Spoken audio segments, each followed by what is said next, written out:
Bem, pessoal, vamos falar um pouquinho agora do que chamamos de periféricos de entrada e saída simultaneamente. Primeiro vamos ler a teoria. Permitem a entrada, envio de dados e instruções para a CPU processar e saída de dados já processados pela CPU.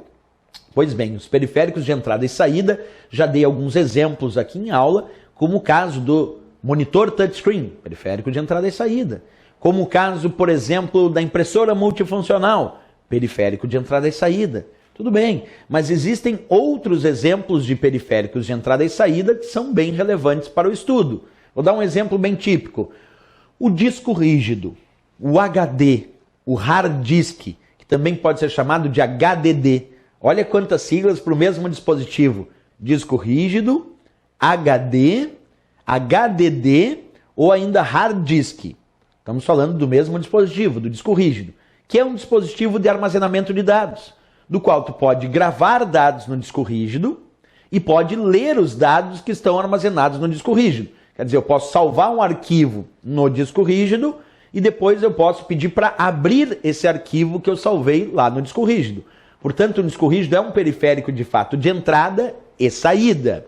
Mas mais que isso, além de indicar na prova que o disco rígido é um periférico de entrada e saída, porque de fato ele é, nós também vamos indicar que o disco rígido é considerado um tipo de memória.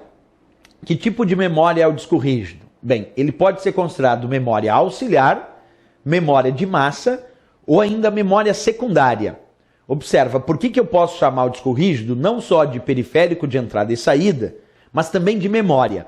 Porque o conceito de memória na informática é todo e qualquer local onde os dados estão armazenados. Se o conceito de memória é todo e qualquer local onde os dados estão armazenados, eu posso tirar a conclusão que um disco rígido é um local onde eu armazeno dados. Portanto, ele é um dispositivo de memória.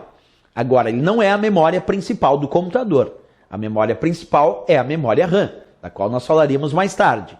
O disco rígido é memória secundária, justamente porque não é a principal. Pode ser chamado também de memória de massa.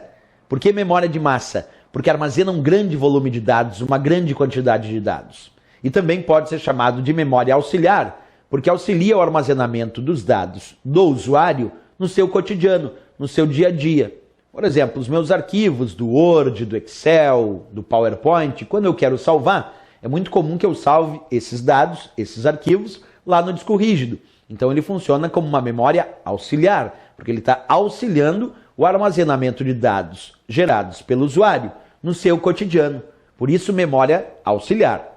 Vamos repetir a informação porque ela é importantíssima. Disco rígido, então, pode ser chamado de periférico de entrada e saída, pode ser chamado de memória de massa, porque armazena uma grande quantidade de dados, pode ser chamado de memória auxiliar, porque auxilia no armazenamento desses dados, e pode ser chamado também de memória secundária, justamente porque ele não é a memória principal do computador.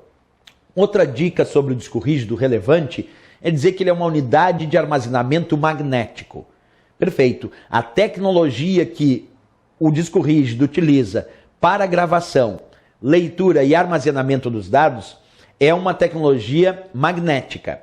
Se tu observar nessa imagem que eu coloquei aqui, nós temos um disco rígido aberto.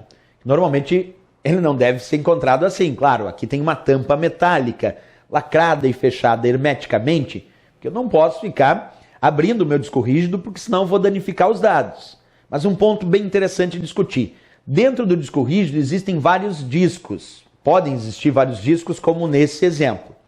E aí o que acontece? Esses discos ficam girando em alta rotação, que é medida em RPM. Vou dar um exemplo. Comprei um disco rígido de 7.200 RPM. Isso quer dizer que nós temos aqui discos de rotação de 7.200 rotações por minuto. RPM, rotações por minuto. Aí tu imagina esses discos girando a 7.200 rotações por minuto. Esse braço fica se movendo aqui na superfície dos discos do disco rígido e na ponta desse braço tem um ímã, tem um magneto. E é esse ímã, esse magneto, quem realiza o processo de gravação e também o processo de leitura dos dados do disco rígido. Se é um ímã aqui na pontinha desse braço, um magneto que fica gravando os dados, que fica lendo os dados armazenados no disco rígido, à medida que esses discos giram em alta rotação. Bem, professor, se é um ímã quem faz essa gravação e essa leitura, eu posso afirmar então que o disco rígido é uma unidade de armazenamento magnético. Quer dizer, ele usa um processo magnético para realizar a gravação e a leitura dos dados na superfície dos discos daquele disco rígido. Isso é importante para a prova. Então tem que lembrar isso também, certo?